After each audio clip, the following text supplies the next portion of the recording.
श्रीमद् भगवत गीता अध्याय 6। भगवान कहते हैं, शुचो देशे प्रतिष्ठाप्य स्थिरमासनमात्मनः नात्युच्छ्रितं नातिनीचं चैलाजिनकुशोत्तरं तत्रैकाग्रं मनः कृत्वा उपविश्यासने युञ्ज्याद्योगमात्मविशुद्धये। योग अभ्यास के लिए योगी एकांत स्थान में जाकर भूमि पर कुसा बिछा दे और फिर उसे मृगछाला से ढके तथा ऊपर से मुलायम वस्त्र बिछा दे। आसन ना तो बहुत ऊंचा हो ना बहुत नीचा, यह पवित्र स्थान में स्थित हो। योगी को चाहिए कि इस पर दृढ़ता पूर्वक बैठ जाए और मन, इंद्रियों तथा कर्मों को वश में करते हुए तथा मन को एक बिंदु पर स्थित करके हृदय को शुद्ध करने के लिए योगाभ्यास करें। तात्पर्य है कि पवित्र स्थान तीर्थ स्थान का सूचक है। भारत में योगी तथा भक्त अपना घर त्याग कर प्रयाग, मथुरा, वृंदावन, ऋषिकेश तथा हरिद्वार जैसे पवित्र स्थानों में वास करते हैं और एकांत स्थान में योगाभ्यास करते हैं, जहाँ यमुना तथा गंगा जैसी नदियाँ प्रवाहित होती हैं। किंतु प्रायः ऐसा करना सबों के लिए, विशेषतया पाश्चात्यों के लिए संभव नहीं है। बड़े बड़े शहरों की तथा कथित योग समितियाँ भले ही धन कमा लें, किंतु वे योग के वास्तविक अभ्यास के लिए सर्वथा अनुपयुक्त होती हैं। जिसका मन विचलित है और जो आत्म संयमी नहीं है, वह ध्यान का अभ्यास नहीं कर सकता। अतः बृहत्राद्रिय पुराण में कहा गया है कि कलयुग में जबकि लोग अल्पजीवी, आत्म साक्षात्कार में मंद तथा चिंताओं से व्यग्र रहते हैं, भगवत प्राप्ति का सर्वश्रेष्ठ माध्यम भगवान के पवित्र नाम का कीर्तन है। कलह और दंभ के इस युग में मोक्ष का एकमात्र साधन भगवान के पवित्र नाम का कीर्तन करना है और कोई दूसरा मार्ग नहीं है। कोई दूसरा मार्ग नहीं है, कोई दूसरा मार्ग नहीं है। भगवान कहते हैं, समम काय शिरोग्रीवं धारयन्नचलं स्थिरः स्वं दिशश्चानवलोकयन् प्रशांतात्मा विगतभीर ब्रह्मचारी व्रते स्थितः मनः संयम्य मच्चित्तो युक्त आसीत मत्परः।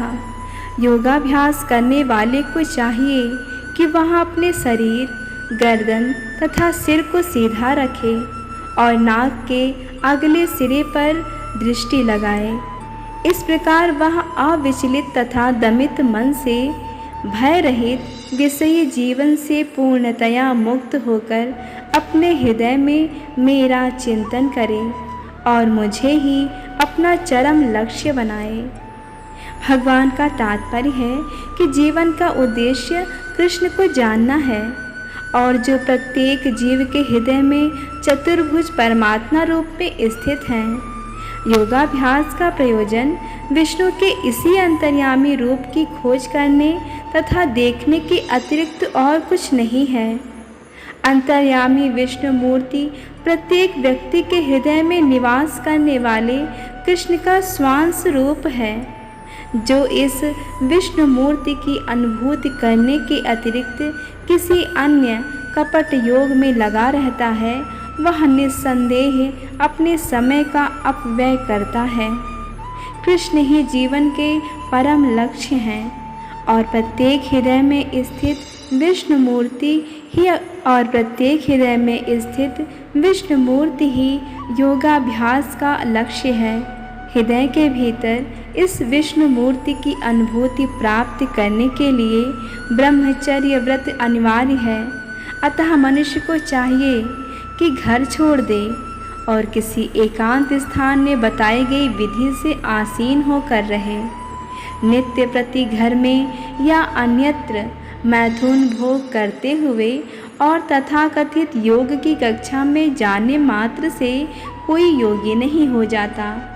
उसे मन को संयमित करने का अभ्यास करना होता है। और सभी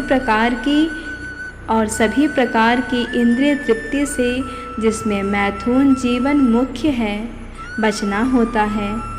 भगवान ऋषि याज्ञवल्क्य ने ब्रह्मचर्य के नियमों में बताया है कि सभी कालों में, सभी अवस्थाओं में तथा सभी स्थानों में मनसा वाचा कर्मणा मैथुन भोग से पूर्णतया दूर रहने में सहायता करना ही ब्रह्मचर्य व्रत का लक्ष्य है।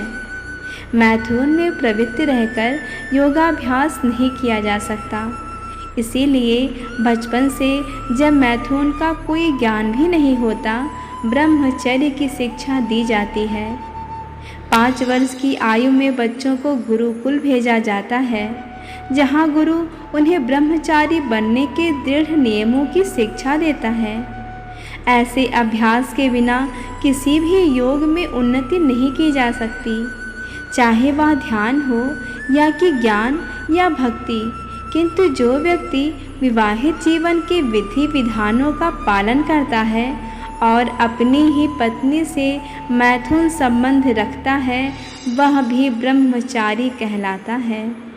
ऐसे संयमशील गृहस्थ ब्रह्मचारी को भक्ति संप्रदाय में स्वीकार किया जा सकता है, किंतु ज्ञान तथा ध्यान संप्रदाय वाले ऐसे गृहस्थ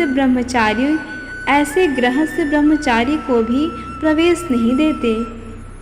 उनके लिए पूर्ण ब्रह्मचर्य अनिवार्य है। भक्ति संप्रदाय में गृहस्थ ब्रह्मचारी को संयमित मैथुन की अनुमति रहती है, क्योंकि भक्ति संप्रदाय इतना शक्तिशाली है कि भगवान की सेवा में लगे रहने से वह स्वतः ही मैथुन का आकर्षण त्याग देता है। भगवद गीता में कहा गया है कि जहाँ अन्यों को विषय भोग से दूर रहने के लिए बाध्य किया जा सकता है, वहीं भगवत भक्त भगवत रसास्वादन के कारण इंद्रिय तृप्ति से स्वतः विरक्त हो जाता है। भक्त को छोड़कर अन्य किसी को इस अनुपम रस का ज्ञान नहीं होता। विगत भी पूर्ण कृष्ण भावना भावित हुए बिना मनुष्य निर्भय नहीं हो सकता। बद्ध जीव अपनी विकृति, स्मृति अथवा कृष्ण के साथ अपने शाश्वत संबंध की विस्मृति के कारण भयभीत रहता है।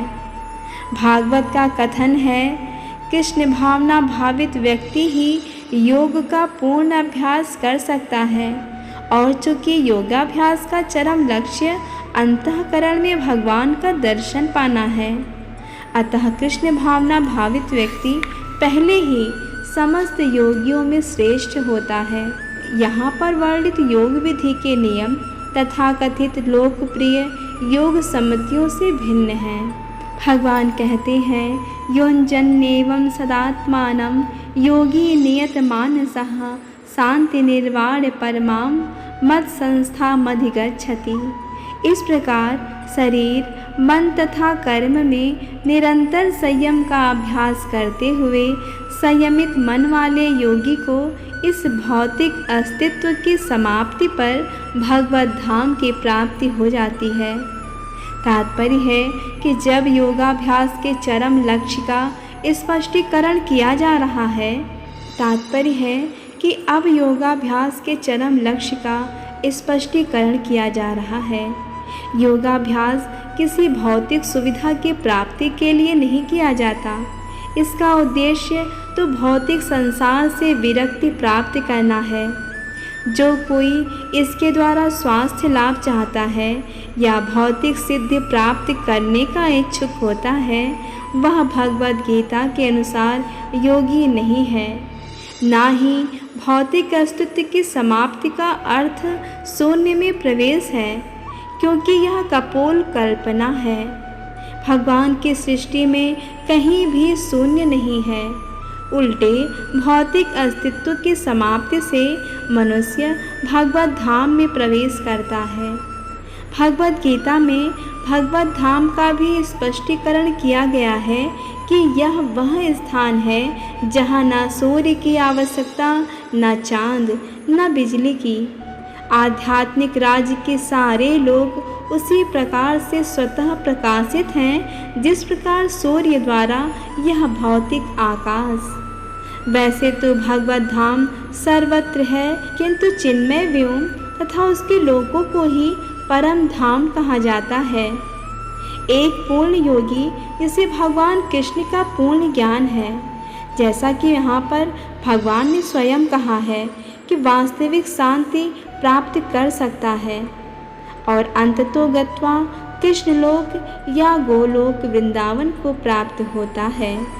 ब्रह्म संहिता में स्पष्ट उल्लेख है कि यद्यपि भगवान सदैव अपने धाम में निवास करते हैं जिसे गोलोक कहते हैं, तो भी वे अपनी परा आध्यात्मिक शक्तियों के कारण सर्वव्यापी ब्रह्म तथा अंतर्यामी परमात्मा हैं।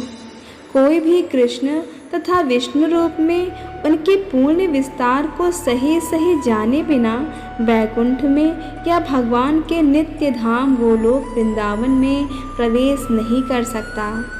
अतः कृष्ण भावना भावित व्यक्ति ही पूर्ण योगी है, क्योंकि उसका मन सदैव कृष्ण के कार्यकलापों में तल्लीन रहता है।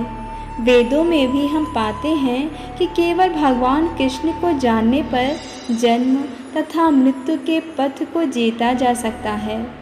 दूसरे शब्दों में योग की पूर्णता संसार से मुक्ति प्राप्त करने में है, इंद्रजाल अथवा व्यायाम के कर्तव्यों द्वारा अबोध जनता को मूर्ख बनाने में नहीं है।